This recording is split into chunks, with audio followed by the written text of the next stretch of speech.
est parti. M'a cherché pour me rencontrer. Chaque semaine, on me disait, et puis même moi, danser, moi, senti pas ça qu'aimer. C'est tout le temps m'a fait songer. Des fois, je m'imaginais.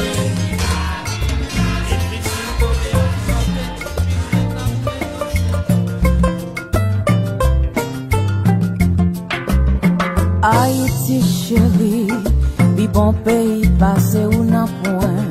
Faut que moi te quitte ou moi te capable comprendre valeur. Faut que moi te laisser. Fais un petit clap. Pour moi te capable. Faisais les deux. Ça ne m'arrange pas. Moi. Enfin, j'en refais un. Non, non, non. Fais-en un. D'accord. Fais-en un. Un seul. Non, plus fort. Voilà. On verra bien. Comment? Il est pas branché. Non, c'est... Merci, les gars. Voilà. Bon, donc, merci à tous d'être venus si nombreux. Mesdames, Messieurs, chers amis, je suis très heureux d'être ici et non sans émotion pour parler de mon ami frère Gérard Aubourg, passé à l'Orient éternel. Pour celles et ceux qui ne le savent pas, Gérard Aubourg dort dans un petit cimetière et d'une commune qui s'appelle Loin, dans les Deux-Sèvres. Gérard Aubourg, c'était quelqu'un qui m'avait apporté beaucoup. Lorsque je suis arrivé en France en 1987, je ne l'ai pas connu. Je l'ai connu 3 ans après. Et c'était en juillet 1990, au Café du Luxembourg. Pour celles et ceux qui ne savent pas ce que représentait pour nous le Café du Luxembourg, pour moi, c'était une seconde université. Pourquoi? C'est là que j'ai rencontré tous les Haïtiens que j'avais entendu vaguement parler en Haïti quand j'étais collégien en Haïti. C'est-à-dire que Gérard Aubourg, Émile Olivier, Oli et tous ces gens-là passaient au Café du Luxembourg régulièrement. Et c'est là que j'ai découvert Gérard Aubourg. Et tout de suite, nous sommes tombés amis parce que nous avons eu beaucoup de points communs. Et c'était quelqu'un, quand il parlait, on apprenait beaucoup de choses. Et comme le ciel est bleu, je vais vous lire 2 poèmes que j'avais écrits après la mort de Gérard Aubourg le 18 janvier 2024.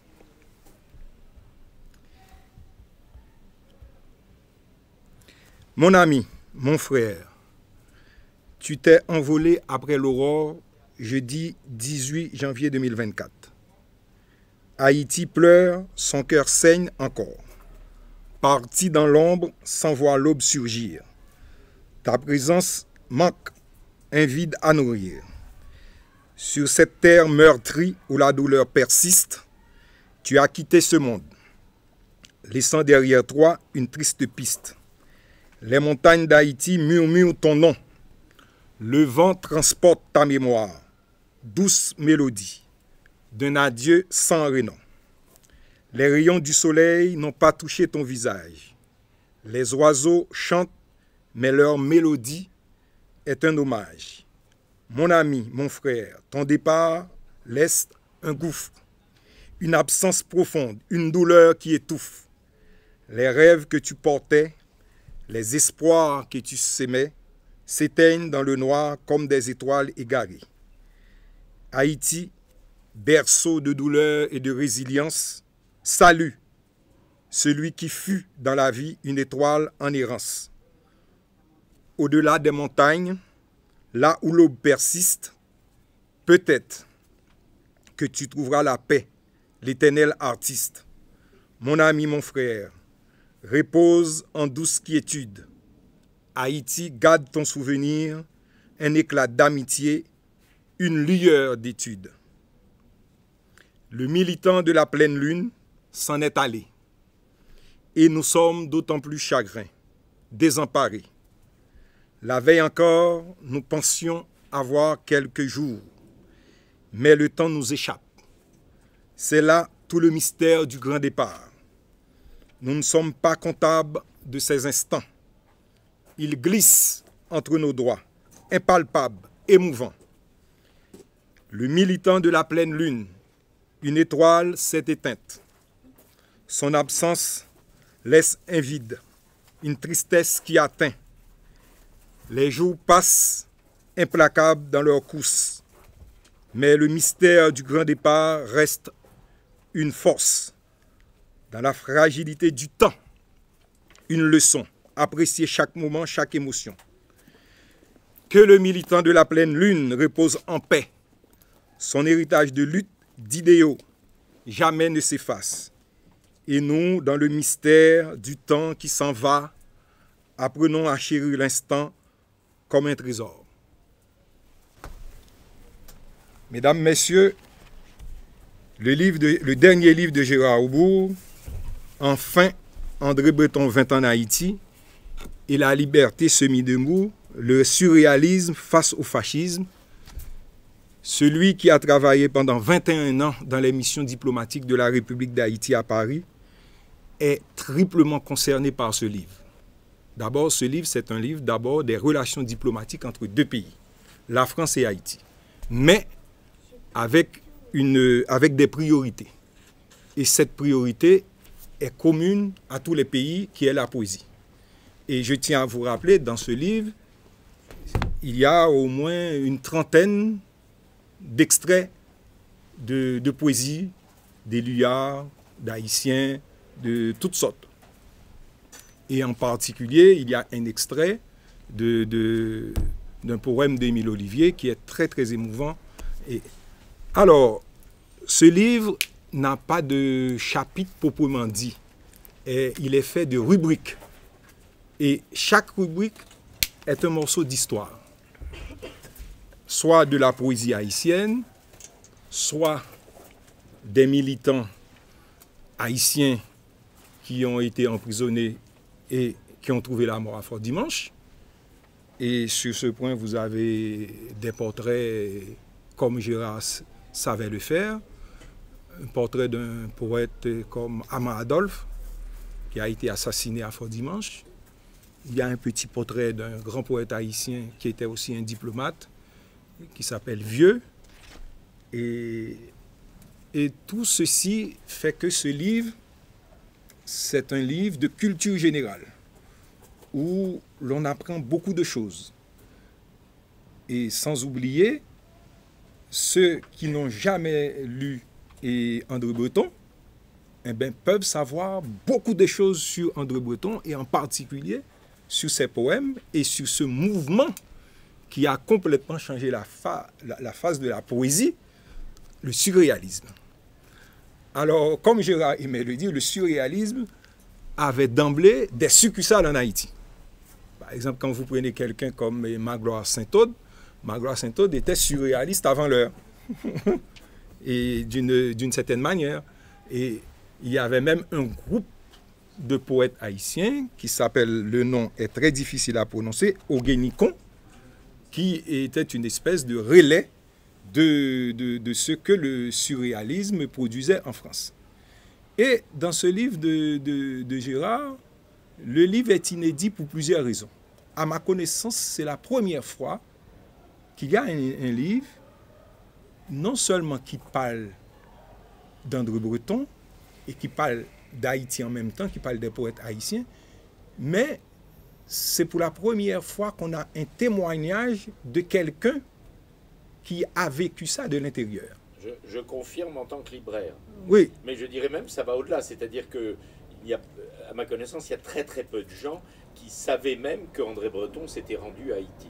Oui, mais les Haïtiens ne le savaient par contre. Oui, mais je veux dire là, pour la vidéo, c'est pour le public. Oui. Ouais. Et ce qui fait que ce livre est inédit parce que pour la première fois, on a un témoignage de première main de quelqu'un qui l'a vécu. Mais aussi, c'est comme souvent avec Gérard, il ne se contente pas de témoigner lui-même, mais il vous donne la lecture des journaux, de ce que j'appelle des archives. Et c'est ça qui fait la force de ce livre. À chaque argument, et l'auteur vous donne une référence. il faut dire à l'époque, et maintenant si aujourd'hui dans la capitale haïtienne, nous avons que 2 hebdomadaires, le National et le Nouvelliste, à l'époque en Haïti en 1945, le pays avait 6 et quotidiens, l'Aurore, le Soir, le Nouvelliste, et j'en passe. Et ce qui fait que Gérard est allé puiser dans tous ces journaux, et il y avait la revue des étudiants qui sortait chaque mois. Bref, Gérard est allé puiser dans toutes ces revues, et pour vous faire vivre en direct l'arrivée de Breton en Haïti. Je ne sais pas si vous avez l'habitude de voir cette fameuse photo. Il y avait un colonel de l'armée d'Haïti à l'aéroport, et qui était en uniforme de colonel, et qui est debout comme un I, qui est derrière Breton. C'était quand même quelque chose du point de vue de communication. C'était quelle année? C'était 45. Breton est allé en Haïti en 45. Ce qui fait que, et le colonel lui-même est poète. Dans tous les segments de la société en Haïti, vous avez des poètes. Et je vais me rappeler le nom du poète tout à l'heure. Et ce colonel, par la suite, a été exilé bon, parce que bon, Duvalier, évidemment, Duvalier lui-même qui était poète, n'aimait pas les poètes.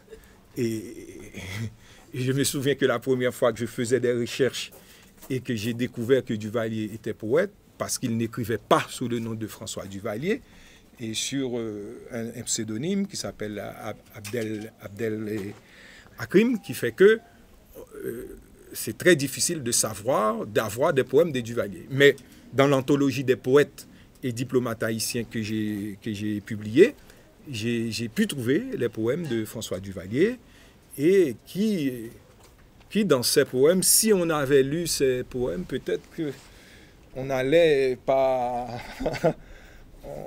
peut-être au moins on allait savoir, une fois président, qu'il allait tuer les gens. Parce qu'il y a certains poèmes de Duvalier qui le type racontait très bien, dans des magnifiques vers, ses rancœurs contre la bourgeoisie haïtienne, contre certains membres de la société haïtienne. Et ce qui fait que, et lorsque Breton est arrivé en Haïti, c'était non seulement un événement, mais la classe politique en Haïti, la classe intellectuelle en Haïti, en tête, et le club Oguincon avait fait une fête à Breton, et Breton lui-même avait compris qu'il vivait quelque chose de très historique là. Et ce qui fait que, et comme on n'a pas, comme je le disais tout à l'heure, on n'a pas beaucoup de livres qui parlent du passage de Breton en Haïti. À ma connaissance, en tout cas. Oui, il n'y en a pas beaucoup. Et ce livre, pour la première fois, on sait que l'événement majeur, c'est-à-dire la révolution de 1946, n'était pas aussi spontané que ça.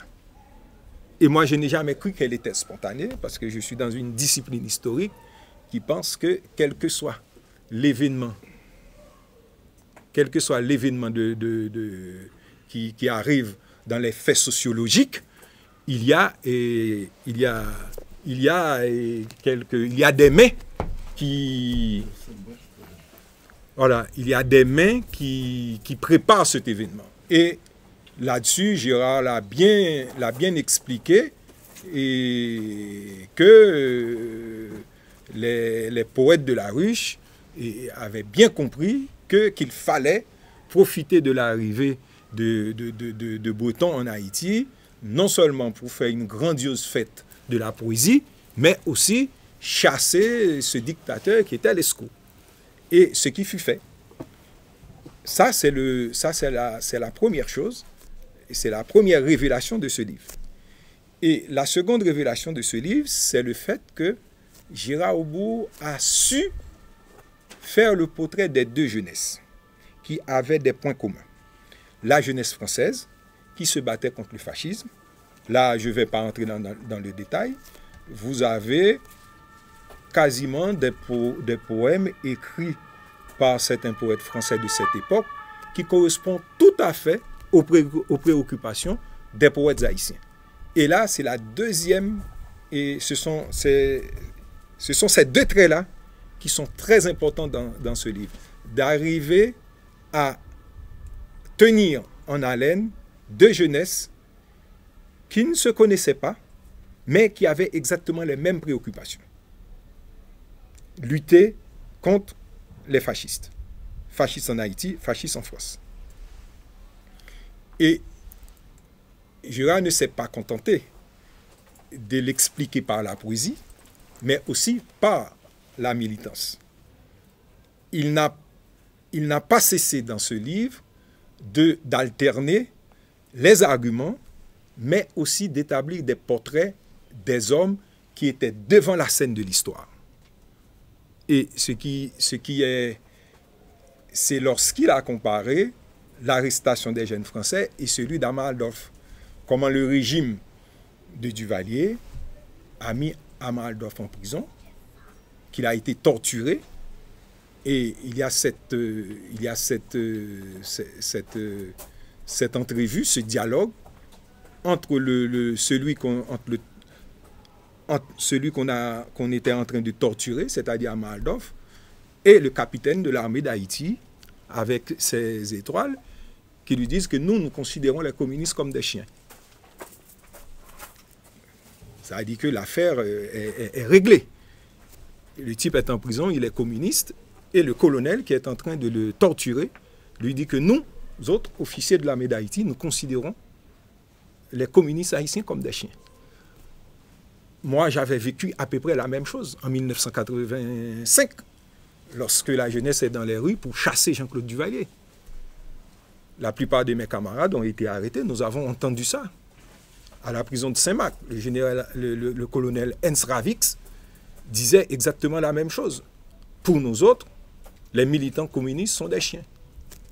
Ce qui fait que, et j'ai rapporté le régime de Pétain, faisait la même chose, disait que les résistants étaient des chiens, on pouvait les abattre au coin d'une rue. Ce qui fait que, et là-dessus, Gérard Bourg, avec un talent consommé, racontait ces deux principes, fascisme haïtien de côté et fascisme français de l'autre. Et en plus, il a su mettre en exergue les poèmes qui contribuent à, comment dirais-je, à convaincre le lecteur de ce qu'il raconte. Et ce qu'il raconte, ce n'est pas de la poésie, mais plutôt ce sont des choses vécues. Et là-dessus, je vais lire un passage de ce livre que Gérard Bourg, comme nous sommes dans une librairie tropique, sous le ciel des tropiques, il n'y a pas le rituel de succession des saisons. Des pique-niques au bord de la mer pouvaient être organisés tous les jours sous le soleil tropical. Et chaque pique-nique était un théâtre engagé, un théâtre de prise de position politique. Au programme, des sketchs mettant en scène les personnages du pouvoir, leur arrogance, leur travers arrangés de manière humoristique, provoquent le rire, la joie, la détente. De temps en temps, entre deux sketchs, un amoureux, tout couvert du sel de la mer, bondit sur la scène, annonce à sa dulcinée qu'il lui dédie spécialement un poème de René Despeste.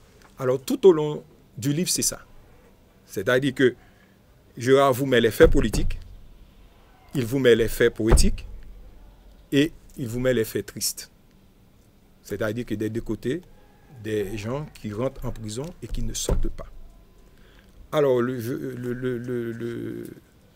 il y a un portrait d'Émile Olivier dans ce livre où Gérard racontait, on voit vraiment, ce n'est pas quelque chose raconté dans un livre comme moi je l'ai fait dans mon livre. On voit vraiment, c'est quelqu'un qui a vécu ça de l'intérieur. Émile Olivier, à l'époque, jeune étudiant, devait prendre part à une manifestation étudiante où il devait réciter un poème. Et le poème n'est autre que le poème Liberté de Luillard, je crois. Et, mauvaise chance pour Émile Olivier, le dictateur François Duvalier est dans la salle. Ah oui, mais Haïti, c'est ça. François Duvalier est arrivé dans la salle. François Duvalier est dans la salle avec son état-major. Évidemment, le pauvre réciteur de poèmes a perdu son équilibre. Et tout ceci démontre que non seulement et la jeunesse haïtienne à l'époque était consciente que le type qui est au pouvoir était prêt à tuer presque tout le monde pour garder le pouvoir, mais eux, ils étaient dans le collimateur du pouvoir. Tous ces fragments de témoignages pour l'auteur du livre ne visent qu'à démontrer que le régime haïtien, le régime de François Duvalier, c'était un régime fondamentalement mauvais. Parce que c'est un régime qui arrivait quand même à tuer, je dirais, ses propres partisans. Parce que tuer 19 officiers, là, et tous étaient des duvalieristes. Il faut quand même faire. Et puis le pire dans tout ça, comme Gérard l'a bien expliqué dans son livre, c'est que François Duvalier civil, au sein de l'armée, il a tué 19 officiers. C'est pas tué avec chaîne de télévision, radio. Il y a tout un appareil communicatif qui arrive maintenant, depuis que Duvalier est parti, on a les archives.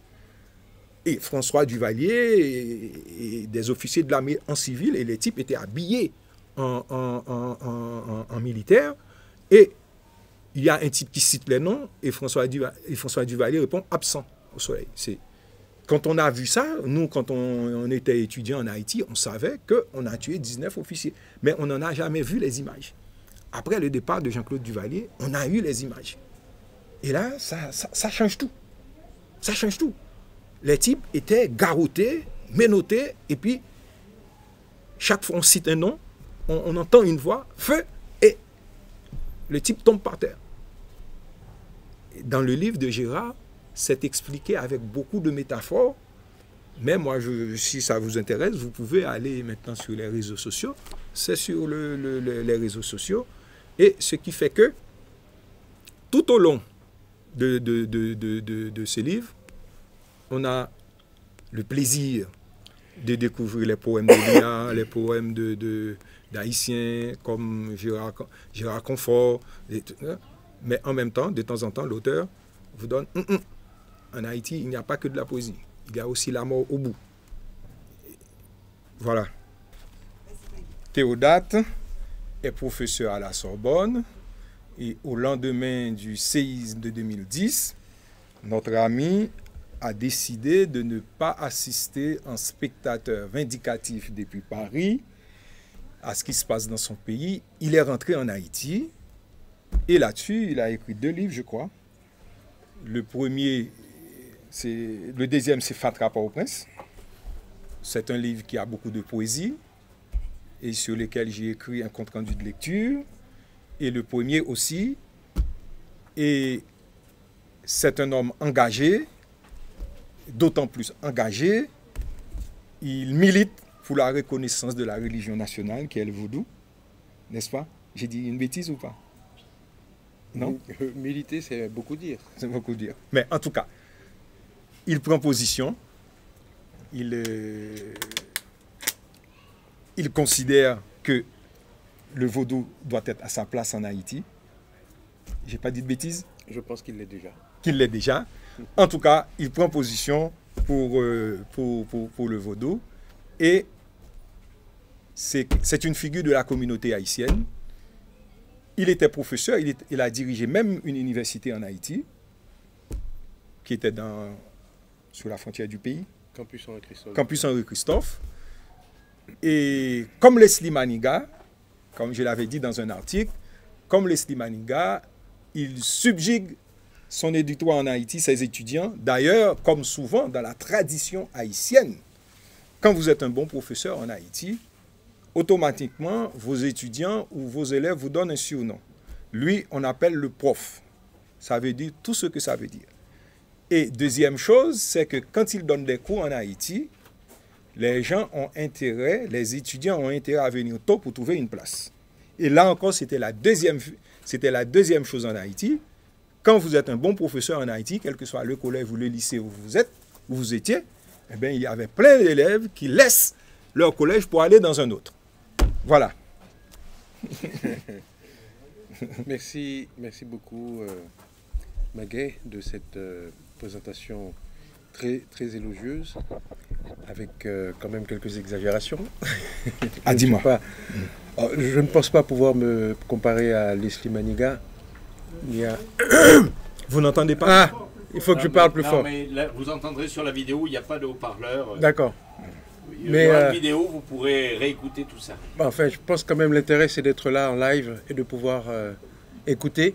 Donc, je vais parler fort et vous m'entendrez. Alors, moi, aujourd'hui, après ce travail d'exégèse qu'a fait Magadelva, je vais surtout vous parler de l'homme.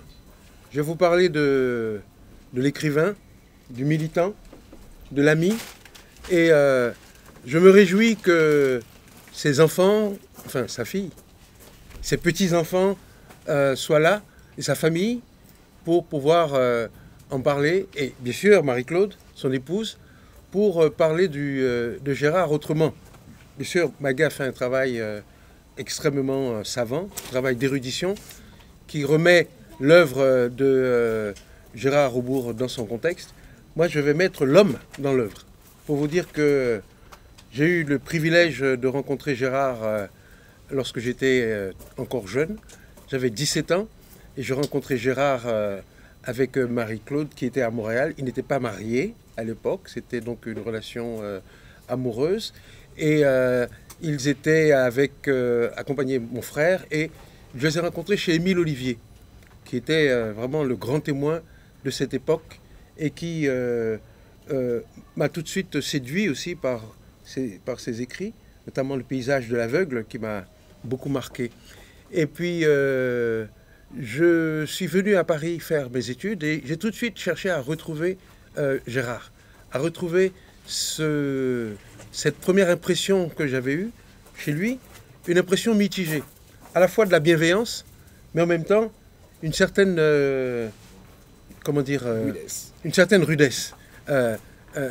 Mon ami Watson Denis parle de caractère un peu bourru de Gérard et je pense que c'était volontaire, c'était librement assumé, au sens que, comme tout militant des années 60, il y avait une certaine rudesse à avoir.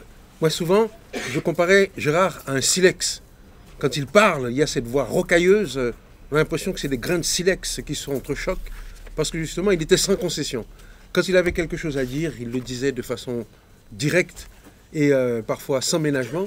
Ce qui fait que, on peut dire que les trop mous, les trop tendres n'avaient pas intérêt à s'en approcher. Il fallait être à l'épreuve, justement, de cette première salve de conseils parfois rugueux pour pouvoir continuer à venir d'abord au café Le Mailleux, qui se trouvait à Paris en haut du boulevard Saint-Michel et où ces intellectuels haïtiens se retrouvaient depuis la fin des années 50.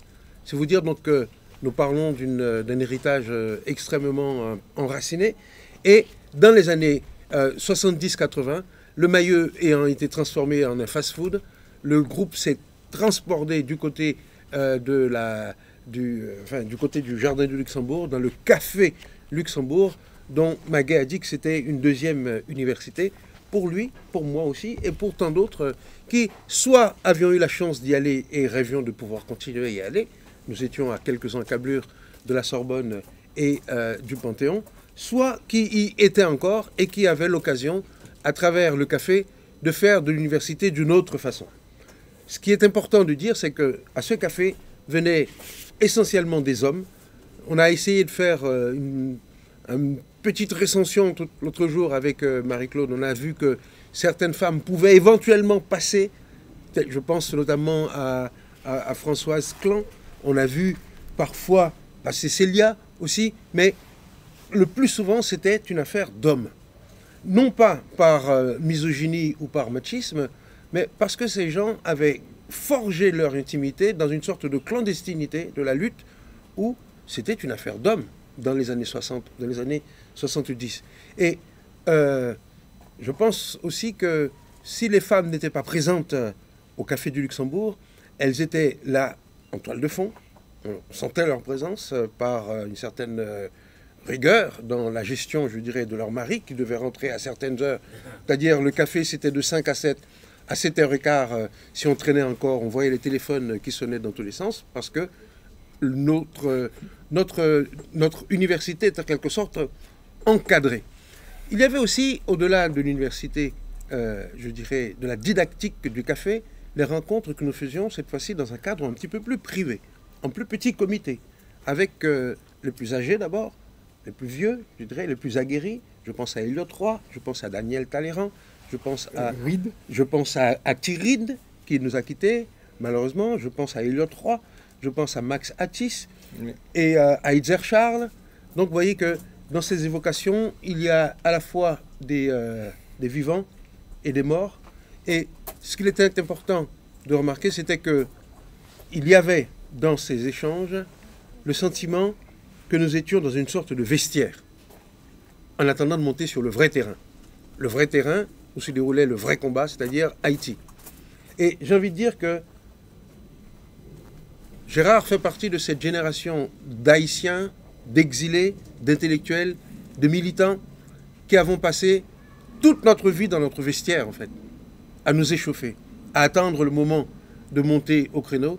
Et malheureusement, pour certains, pour la plupart, pour Gérard en tout cas, cette heure ne s'est jamais présentée. De sorte que, lorsqu'en 2010, après le tremblement de terre, qui a eu les conséquences que vous savez, j'ai pris la décision personnelle de rentrer en Haïti, Gérard m'a dit, tu commets une folie. J'ai dit, mais non Gérard, le pays est en deuil, le pays est en vrac.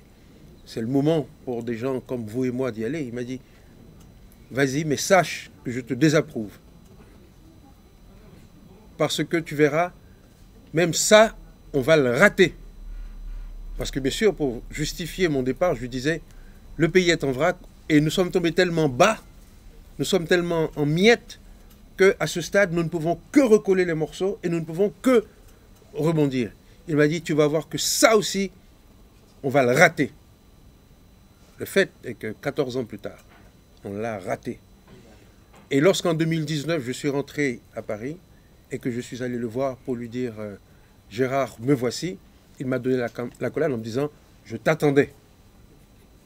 Il savait que j'allais dans un mur, mais il m'a dit « Il était important que tu fasses toi aussi cette expérience ». Et tout en étant naturellement contre mon départ, il m'a dit « J'étais fier de te voir partir parce que tu représentais justement toute cette université de la seconde chance qu'était le café, parce que nous étions trop âgés pour te suivre. » C'est dire par conséquent que ma relation avec Gérard est une relation à la fois filiale, intellectuelle, une relation de militance, mais surtout une relation amicale. Au sens que il avait sur mon parcours à la fois académique et intellectuel un regard toujours bienveillant, me conseillant toujours les bons ouvrages, me filant les bons bêtes, comme on disait entre nous à l'époque. Et bien entendu, Lacan dit que la culture, c'est la mémoire de l'intelligence des autres. Et si nous sommes cultivés aujourd'hui, c'est parce que nous avons justement la mémoire de l'intelligence de Gérard. Je voudrais évoquer ici la dernière rencontre que nous avons eue. C'était à l'hôpital. C'était à la fin du mois de décembre 2023. Et je dois remercier Gérard Aubourg, Jacques Gourgue, Jacques Gourgue qui m'a appelé, sachant que j'allais me rendre en Afrique, pour me dire si tu dois voir Gérard, vas-y tout de suite, parce que à ton retour, il risque de n'être plus là. Le fait est qu'à mon retour, Gérard n'était plus là. Mais avant de partir, j'y suis allé, et il y avait à mon arrivée Marie-Claude, en ange gardien, avec lui. Et Gérard a eu ce mot extraordinaire, il m'a dit « Je ne sortirai plus d'ici ». J'ai pris ça pour une boutade, si vous voulez, en me disant, en fait, il parle peut-être d'autre chose. Il m'a dit « Non, je ne sortirai plus d'ici, et ceci est notre dernière fois ». Et comme il avait le sens du drame et de l'histoire, il m'a dit « Il faut immortaliser ce moment, par contre ». et il a demandé à Marie-Claude de lui apporter sa dent d'or. Sa dent en or qui lui manquait en bas, une incisive qu'il ne mettait plus parce qu'il était sur son lit d'hôpital, en pyjama. Il m'a dit, il me faut ma dent d'or pour immortaliser cette photo. Et il a demandé aussi qu'on lui apporte Poc Poc, qui est le doudou de sa petite fille, que celle-ci avait laissé à l'hôpital pour veiller sur l'âme et la santé de son grand-père. Et c'est donc avec la photo de cet ouvrage que je tenais dans la main gauche et son poc-poc sur le cœur et sa dent d'or en diadème que nous avons immortalisé la dernière photo avec Marie-Claude présente ici. Et c'est la plus belle image que je garde de Gérard, celle de ce courage face à l'éternité, face à cette échéance ultime. Et j'ai envie de lui dire merci parce que Gérard n'a jamais fléchi. Il est toujours resté cet homme vertical. Et c'est pour ça que j'ai envie de conclure, comme la dernière fois, en lui chantant une petite chanson. Parce que Gérard était aussi un grand mélomane. Il aimait particulièrement la musique de mon frère. Et à ce dernier rendez-vous, il a insisté pour me dire « Tu salueras le maestro de ma part. Et dis-lui que j'ai toujours aimé sa musique. » Ce n'est pas la musique du maestro que je vais lui chanter, mais c'est quand même une musique de chez nous.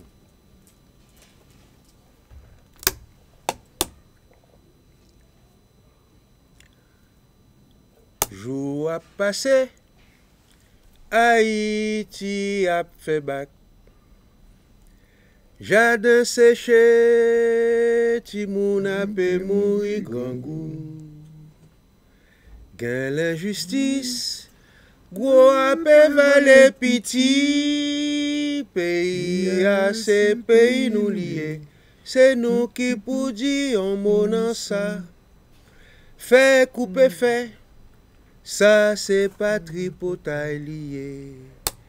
N'ab dit pays nous, faut que c'est l'emmène nous pour lier.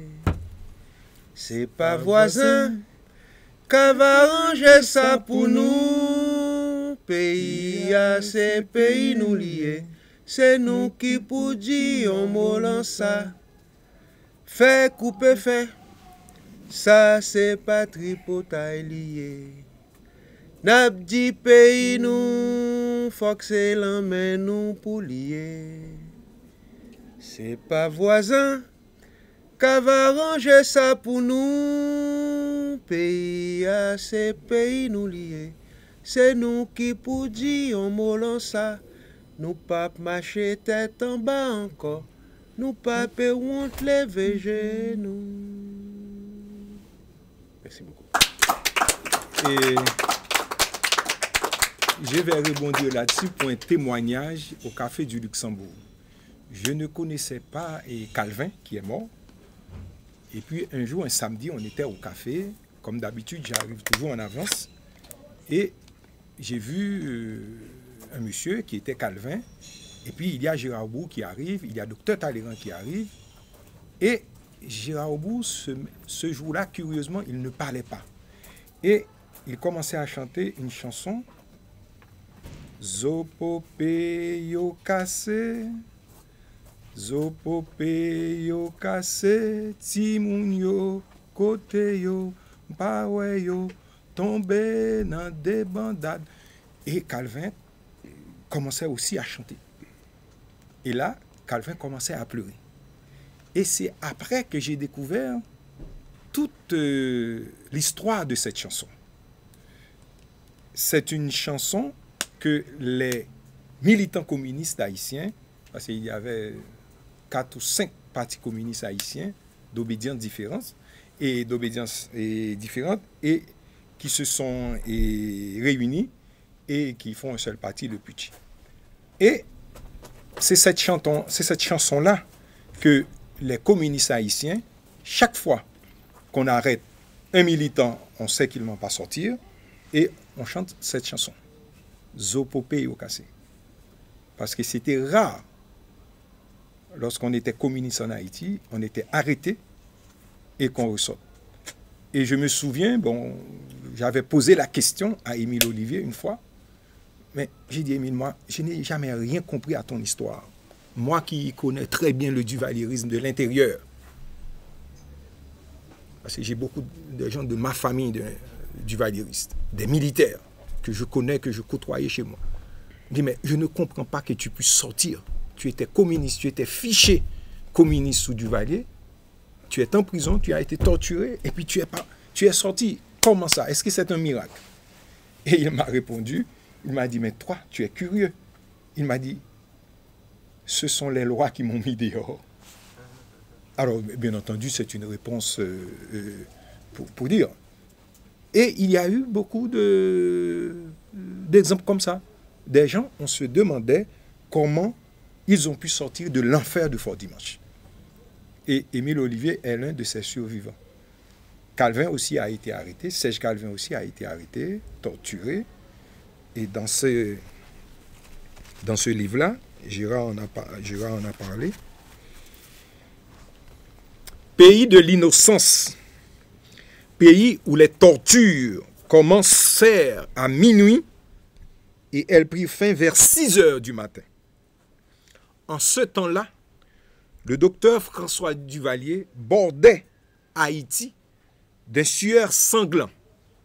Ainsi aussi, des 3 membres de Ungenikon emprisonnés, Amand Adolphe, Franz Bernard Tico, Yvon Piverger, ne sortira pas de la prison. Retenez ce dernier nom, Yvon Piverger. Il avait 18 ans. On a toujours raconté, écrit Gérard Canfort, que tombés par terre au cours d'une séance de torture, ils auraient eu le crâne fendu à la suite d'un violent coup de pied du bourreau Jean Tassi, colonel de l'armée d'Haïti. Tous les 4, Franz Bernard, Serge Calvin, Antoine Desdorseillan, avaient fait preuve d'un grand courage. Mais sous les tortures, Yvon Piverger avait dit aux militaires des vérités qu'ils ne voulaient pas entendre. Ils avaient demandé au major Jean Tassi et aux autres militaires s'ils n'avaient pas honte d'agir comme ils le faisaient, comme des vulgaires bourreaux, alors qu'ils avaient été à l'école et qu'ils étaient censés avoir fait des études. Entendant cela, les militaires se jetèrent sur lui. Et lorsque, épuisé, il tomba par terre, c'est alors qu'il reçut ce violent coup de pied du major Jean Tassi qui lui fendit le crâne. Et c'est ainsi que le destin de Yvon Piverger croisa celui de Lucien Legros pendant l'occupation allemande de France et en souvenir duquel Paul Éluard écrit. Cet enfant aurait pu mentir et se sauver. La molle pleine infranchissable, cet enfant n'aimait pas mentir. Il cria très fort ses forfaits. Il opposa sa vérité, la vérité comme une épée à ses bourreaux, comme une épée sa loi suprême. Et ses bourreaux se sont vengés, ils ont fait défiler la mort, l'espoir, la mort, l'espoir, la mort. Ils l'ont gracié, puis ils l'ont tué. J'ai l'habitude de lire des livres sur les prisonniers sous Duvalier. Et en particulier un livre de quelqu'un qui est de la même région que moi et qui a fait l'historicité de ceux qui sont morts sous Duvalier. Mais ce livre a une approche didactique, comme Gérard aimait raconter les choses avec précision. Ce qui fait que là, dans ce livre, on a une nouvelle approche de la torture sous Duvalier. Les relations que les militaires haïtiens entretenaient avec ceux qu'ils ont arrêtés. Et ce qui donne à ce livre non seulement un témoignage de première main, mais aussi de nous faire revivre l'histoire. Et moi, je conseille, et à vous tous, il faut lire les 2 livres en même temps. Si vous pouvez lire les 2 livres en même temps, c'est-à-dire le fascisme mystique du docteur François Duvalier, non, ce serait une très bonne... Lisez les livres. On a les 2 livres ici. Oui, ce serait une très bonne... comment je peux dire? Ce serait une très bonne approche pour saisir l'histoire sur le vif. évidemment, Gérard ne pouvait pas écrire un livre de 800 pages, parce que ce livre n'est autre que le prolongement du premier. Premier avec des segments sur ce qui s'est passé sous le régime de Duvalier. Voilà, merci. Alors, je tiens à rappeler, en ce qui concerne le Luxembourg, la fille de Gérard Aubourg, qui est là, a fait une maîtrise sur nous autres au Café du Luxembourg. Ah oui, oui, il a fait une maîtrise d'anthropologie, elle. Et elle a fait une entreprise, un travail. Je vais remercier. Marie-Claude, tu mets debout. Marie-Claude, tu mets debout. Bon, je la vois. Donc, j'avais pas prévu de prendre la parole, Marie-Claude. Je voulais remercier Jean-Marie, remercier Maguet pour leur présentation qui, pour moi, résume exactement toute la personne de Gérard. Frédéric, tu vas m'embêter parce que je veux voir ma mère en même temps que je parle. Voilà, merci. Non, mais c'est bon. Voilà. Et pour moi, donc, les deux présentations résument exactement qui était Gérard, avec la rationalité, l'historicité, les faits, et puis l'émotion et l'affect qui ont été présentés ici par Maguet et par Jean-Marie, où Gérard avait cette capacité d'analyse très subtile, mais aussi cette intériorité et tout le schéma qu'on peut apporter d'une personnalité comme l'a fait Jean-Marie. Donc pour ça, je vous remercie. Effectivement, ils m'ont rebasculé dans le Café du Luxembourg. Gérard se serait gargarisé de dire que c'est grâce à lui que j'ai fait mon mémoire de maîtrise et de DEA. Mais en vrai, c'était mon seul choix. Et c'est vrai que ça a été une période très prolifique, très enrichissante, où se jouait et se déjouait tout un tas de choses depuis Paris jusqu'en Haïti. Moi, je suis un peu le résultat, avec Marie-Claude et Gérard, du silence, puisque Marie-Claude, c'est une certaine forme de tabou. Gérard, il avait son amie qui s'appelle Fatma, tu te souviens de Fatma, bien entendu, qui disait de lui qu'il était toujours pris de diarrhée verbale. Donc Gérard parlait beaucoup, extrêmement, alors que Marie-Claude était plus silencieuse. Moi, j'ai toujours connu Gérard comme un écrivain qui écrivait, ou je devrais dire qui tapait, puisqu'il n'écrivait pas avec un stylo, mais il tapait à la machine à écrire, et il y avait cette violence depuis ma naissance, où il était sur sa machine à écrire. Comment elle s'appelait, celle-ci? Marie-Claude, la machine à écrire? Celle qui est à loin. Non. Les premières machines à écrire. Oui. Remington. Ouais, voilà, Remington. Quelque chose comme ça, voilà. Après, il s'est un peu modernisé. Et Remington comme dans la chanson de Gainsbourg. Voilà. Il s'est modernisé, il est arrivé sur une machine à écrire qui était un peu plus moderne et qui faisait moins de bruit, qui me perturbait moins le matin dès 7 heures, où c'était plus calme. Et puis après, il a réussi à prendre l'ordinateur en main. Donc Gérard, je l'ai toujours vu écrire toute ma vie durant. Et il m'a transmis ça, puisque moi, alors moi, j'écris pas à son niveau, mais j'écris dans mes petits carnets. À la main. Voilà, exactement. La dernière chose que je vais dire, mais que je vais taire en partie aussi, parce que Marie-Claude n'aime pas qu'on révèle des secrets, mais à l'hôpital, sur ces derniers temps, Gérard nous a fait une expression surréaliste, Marie-Claude, où on était dans un langage poétique, mais aussi de morbidité qui est à l'image certainement du livre que je ne lirai pas pour l'instant. Je n'ai lu aucun livre de Gérard, je les garde pour l'éternité. Je lui ai expliqué que ce n'était pas par paresse intellectuelle, mais pour garder un jour peut-être la possibilité d'être en reconnexion. Il manquait quelques dédicaces. Il n'avait pas encore fait la dédicace du livre de Marie-Claude. Je vois, tu commences à froncer les yeux parce que c'est les secrets de famille et Marie-Claude n'aime pas ça. Mais pour moi, c'est l'expression du surréalisme qui a été résumée. Je n'en dirai pas trop, mais quand il a fallu écrire la dédicace, Gérard a exprimé de la poésie où nous-mêmes, nous ne savions pas où nous étions, de quel côté de lucidité ou d'obscurité il voulait nous donner. Donc, cette dédicace a eu lieu. Et depuis, tout ce mysticisme de cette dédicace surréaliste, depuis le départ et la mort de Gérard, me poursuit. C'est-à-dire que quelques jours après sa mort, Gérard, quand j'étais enfant, on allait à Miami tous les ans, de 89 à 98, on allait à Little Haiti, c'était les vacances, et il fallait que j'apprenne une fable de La Fontaine par jour. Si je ne la connaissais pas par cœur, il me renvoyait pour que ce soit parfaitement dit. J'en connais aucune aujourd'hui, hein. Pourtant je les ai toutes appris par cœur sous l'autorité de Gérard, mais Eh bien, quelques jours après la mort de Gérard, c'était en janvier, j'avais envie de manger un camembert rôti. Et puis il en restait un petit peu, mais il sentait beaucoup trop fort pour que je le mette dans mon frigidaire. Alors j'habite au 6e étage, je l'ai mis sur le rebord de ma fenêtre. Et là, j'entends tout un tas de bordel.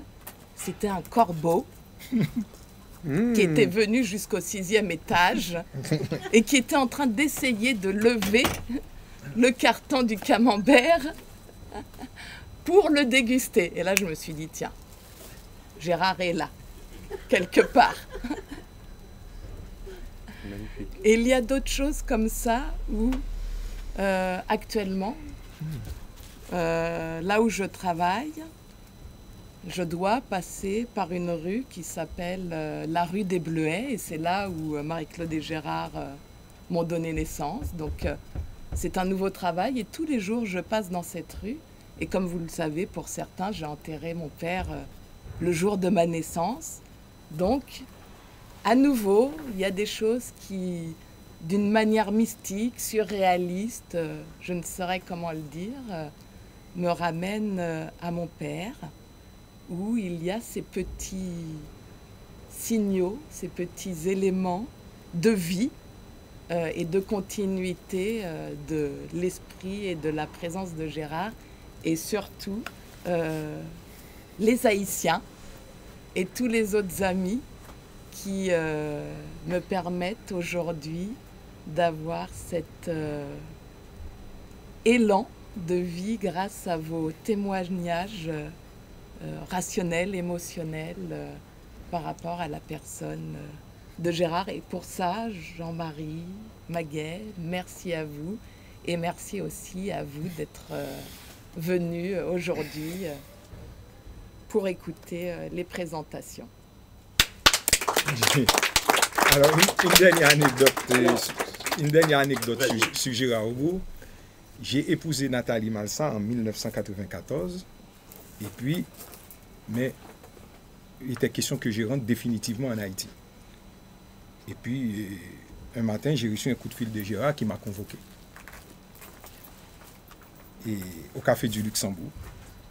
On arrive, c'était pas un samedi, c'était un jour. Il m'a dit, mais j'ai eu Nathalie ce matin au téléphone. Il m'a dit que tu es en train d'arranger toutes tes affaires pour rentrer en Haïti. Et j'ai dit à Gérard, mais c'était le contrat entre Nathalie et moi, que je vais rentrer en Haïti et Nathalie va me suivre. Et puis Gérard me regardait comme souvent, parce que Gérard, moi, je l'aimais beaucoup pour cette franchise-là. Ce qui n'est pas courant chez les Haïtiens. Gérard, c'était quelqu'un de très franc quand il avait quelque chose à dire. Et il m'a dit, tu ne rentres pas en Haïti. Et puis je lui ai dit, pourquoi? Il a dit, non, non, non, non. Tu viens d'épouser cette fille, tu ne rentres pas en Haïti à cause des problèmes qu'il va avoir en Haïti. Tu ne rentres pas en Haïti. Alors, en écoutant ça, c'est comme si quelqu'un t'a dit quelque chose, et puis, mais tu ne voulais pas penser à ce qui peut arriver. Et là, pendant 2 heures, Gérard, comme souvent, me faisait une analyse.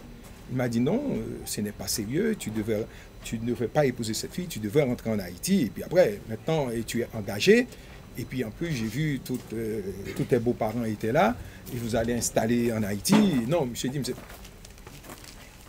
Alors, si je ne suis pas rentré en Haïti en 1994, j'irai au bout pour beaucoup. Et c'était la même chose quand je devais faire le choix, parce que chaque fois que je devais faire un choix, Gérard est là. Et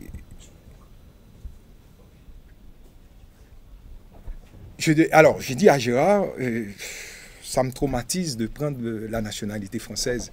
Il me dit, tu sais, moi, je suis haïtien. Il m'a dit, écoutez, fichez-moi la paix avec ta révolution de 1804. Nous n'avons que déconné. Et puis là, même tous les exemples et tout ça.